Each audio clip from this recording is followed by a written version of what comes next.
Этот парень взялся из ниоткуда и с разбегу ворвался в топ спортсменов номинации стритлифтинг и пауэрлифтинг, появившись на канале Адама Раф в ролике под названием «Сильнейший человек, о котором вы никогда не слышали», где всего за неделю ролик с демонстрацией одних только силовых результатов спортсмена взлетел более чем на 300 тысяч просмотров, а на момент выхода этого видео, уверен, еще больше. Подтягивание с весом плюс 144,5 килограмма, жим 200 килограмм на 11 раз. Этот парень заставил понервничать самых топовых атлетов в мире на предмет актуальности их действующих рекордов, а также оставил массу вопросов, ведь ролик был без единого слова о том, кто это спортсмен такой и как ему удалось достичь таких сумасшедших результатов в 21-то год. И самое главное, где он вообще был все это время и почему мы ничего не слышали об Андрее Смаеве. Ведь сейчас каждый, кто ставит рекорды, непременно появляется в социальных сетях. А он, как я уже говорил ранее, появился просто из ниоткуда. Что ж, благодаря Адаму и Татьяне Раф мне удалось связаться с Андреем, за что им огромное спасибо. И этот сюжет, без преувеличений, обещает быть настолько горячим, насколько это только возможно. Так что, друзья, колотите любимый напиток и готовьтесь получать ударную дозу мотивации на протяжении следующих 10 минут.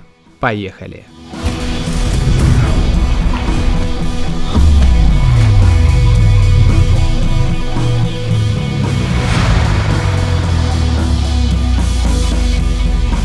Итак, начнем с того, как же Андрея затянуло в спорт. Дело было в гимназии. Парень по имени Александр Ерхунин был тогда, по словам Андрея, чуть ли не Аполлон. Такой себе эктомезоморф, на котором и мышцы хорошо росли. И при этом парень был достаточно сухой. Андрея на тот момент поразило телосложение Александра, который очень быстро смог достичь видимых результатов в телостроительстве. Тут все и началось. Поначалу, как и все, Андрей просто тупо качал руки. Ему кроме бицепса больше ничего не было нужно. Терпеть боль он тогда не мог, и спортивный характер выработался не сразу. Занимались ребята тогда в обычной школе вместе с физруком, и уже зимой, увидев пример таких спортсменов, как Денис Минин, Ганнибал, Лорд Витал и тот же Адам Раф, из-за которого, собственно, вы теперь смотрите этот ролик, парень стал тренироваться более упорно и отдаваться этому делу на все 100%. Затем добавились еще два друга, Рома Рябов и Александр Маслов, с которыми у ребят завязалась дружеская конкуренция. Как признался мне Андрей, они постоянно подстегивали друг друга на улучшение результатов. Ведь кто-то постоянно вырывался вперед, за счет чего возникала белая зависть. То есть, с одной стороны, они, конечно же, радовались результатам друг друга, но в то же время хотели обогнать и сделать еще больше. Так что, как вы понимаете, здоровая конкуренция – это очень важный критерий прогресса. Скорее всего, если бы вышеперечисленные ребята не совпадали своими амбициозными спортивными характерами, мы бы не увидели таких рекордов, которые показывает нам Андрей сейчас. Как я уже упоминал выше, спортсмен жмет 200 кг на 11 повторений, 250 на 2 и 260 на одно повторение. И удивительны эти результаты не только тем, что парень молод и уже на таком даже с мировой точки зрения высоком уровне, но и тем, что по сути он совмещает, казалось бы, крайне несовместимые вещи, а именно пауэрлифтинг, стритлифтинг, да еще и умудряется воркаутом заниматься. И хоть сам Андрей не присваивает себя ни к одному из этих направлений, я думаю, что вы со мной согласитесь, результаты крайне высокие, чего только стоит его подтягивание на одной руке по 10 на каждой, подтягивание в переднем весе, флажок, и все это при собственном весе более 105 кг и ростом 185 см. На вопрос, как и почему он решил тренировать элементы воркаута с таким весом, парень ответил мне следующее. С начальной школы у меня начало падать зрение. Я занимался баскетболом, ходил в художественную школу. Со 100% к 9 классу мое зрение упало до -8, -9. И вот после года занятий пауэрлифтингом, когда я, допустим, подходил к снаряду, то попросту его не видел. Например, жим лежа и турник вы можете делать хоть с закрытыми глазами, а вот гантели нужно видеть, чтобы их можно было контролировать. Врачи говорили, операцию нужно делать после 20, но у меня она упала настолько, что я не видел просто собственных рук. В 18 лет мое зрение достигло отметки -10,5, и я, конечно же, поехал делать операцию.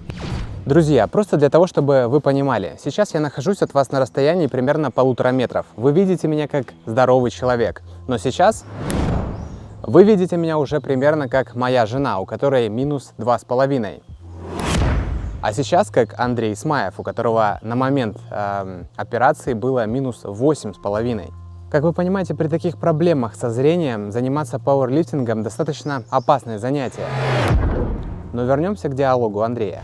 Я бросил вес, убрал силовые нагрузки, убрал железяки, но заниматься хотелось. Так что я попросту ходил на турники раза 3 в день, с утра на переменах и вечером. Так я месяца 3 потренил и мне надоело, поэтому я занялся элементами и за лето все те элементы, которые вы видели на видео, я и выучил, говорит Андрей. Но где же этот атлет все это время был и почему мы узнали о нем только сейчас? Неужели у спортсмена нет никаких выигранных кубков, чемпионатов, рекордов или инстаграма в конце концов? И ответ – нет. Парню достаточно общения ВКонтакте со своими друзьями, он не особо стремится стать популярным и зарабатывать на своем опыте. Как признался мне спортсмен, продавать всякие программы или добавки у него нет никакого желания, так как программы тренировок по большей степени переоценивают, когда по факту упорство и тренировки играют куда большую роль. А во втором случае 90% спортивного питания не более чем маркетинговая уловка, и спортивное питание рабочими, по словам Андрея, являются лишь предтренировочные комплексы и то определенных фирм. На вопрос, какие это фирмы, спортсмен сказал, что неплохой является фирма Мезоморф, которую я, кстати, нашел на Е-каталоге в разделе «Спортивное питание, предтренировочные комплексы».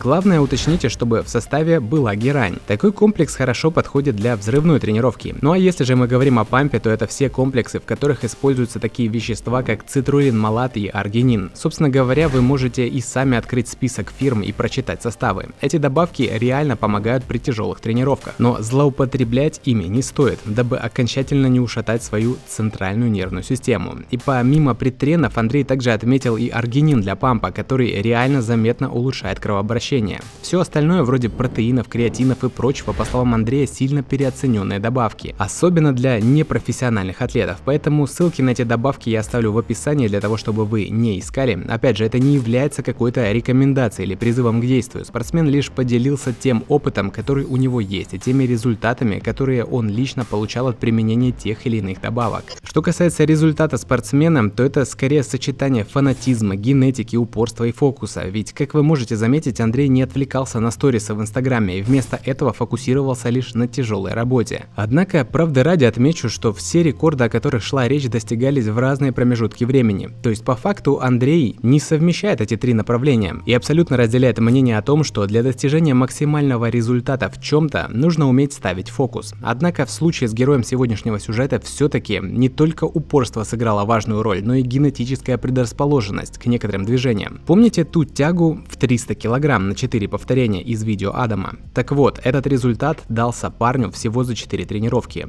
Ну как тебе такое, Илон Маск? Происходило это в зале техникума, где учился спортсмен. Его туда пускал охранник по имени Виталий Николаевич, которому Андрей по сей день благодарен. По словам спортсмена, каждое из движений он тренировал до тех пор, пока у него что-то не стрельнет и он попросту не начнет делать что-то еще. Так, например, жим спортсмен начал тренировать после того, как получил травму руки. Какую именно, Андрей не уточнял, однако сказал, что жим не доставлял ему никаких неудобств и болевых ощущений. Потому и получился такой результат. И вдобавок, друзья, отмечу тот факт, что Андрей не является профи. Я бы даже сказал, что сегодня у нас некий шах и мат хейтерам, которые оправдывают чужие результаты избытком времени или легкой работой. Так вот, Андрей работает слесарем на заводе. Раньше просто работал с 8 до 8, а сейчас еще и идет в ночь. Затем один день отцепной и второй выходной. В общем, 2 через 2. На вопрос, как находишь время тренироваться, Андрей ответил очень просто. Нахожу окошко и тренируюсь. Раньше я думал, что чем больше тренироваться, тем лучше. Я доходил до безумств. Каждый день мы тренировались, делали все, что можно, но толку было немного. Стояли на месте, все болело. А сейчас, если в отказ отработать, например, 3 тяжелых подхода на 3 повторения, то связки уже начинают отказывать, и тренировка не выйдет долгой. До этого ходил в зал зимой, и надо было подтянуться и пожать. Тогда я тренировался по 2-3 часа, мог и больше, если делал что-то, например, по армрестлингу, который тоже, к слову, обожаю. Сейчас где-то 1,5 часа, не больше. Конечно, для того, чтобы быть лучше в чем-то, нужно ставить акценты, как я уже говорил. Каждый сам делает выбор, что ему тренировать. Сейчас 1-2 раза в неделю хожу. За тренировку стараюсь хорошенько убиться. Да так, что под конец тренировки связки прям сильно ноют. Так что, когда руку выпрямляю, то все дрожит. После такого, поверьте, нужно много отдыхать. Так что 2-3 тренировки в неделю мне хватает, говорит Андрей. Кстати, многие из вас перед тем, как я только узнал об Андрее, тут же начали писать мне в инстаграме с просьбой сделать об Андрее сюжет. И из ваших пожеланий я услышал вопрос о брусьях. Почему-то многим стало интересно, сколько же Андрей жмет на брусьях, и будет ли этот рекорд сопоставим с тем, что на данный момент демонстрирует Матвей Златоверховников. Я задал этот вопрос Андрею, и тот сказал мне, что брусья это не его стезя. Дело в том, что когда ты делаешь жим лежа, то прекрасно понимаешь всю траекторию движения. Штангу нужно опустить и после касания груди выжать наверх, объясняет мне Андрей. А с брусьями все сложнее. Опускаться нужно до угла 90 градусов, а иначе выжимать себя будет трудно. И вот этот самый угол нашему сегодняшнему герою никак не удавалось почувствовать, поэтому он выжимал всегда в полную амплитуду, и лучший результат был в районе 150 кг на один раз и 120 где-то раз на 6. Скромно заявил мне Андрей.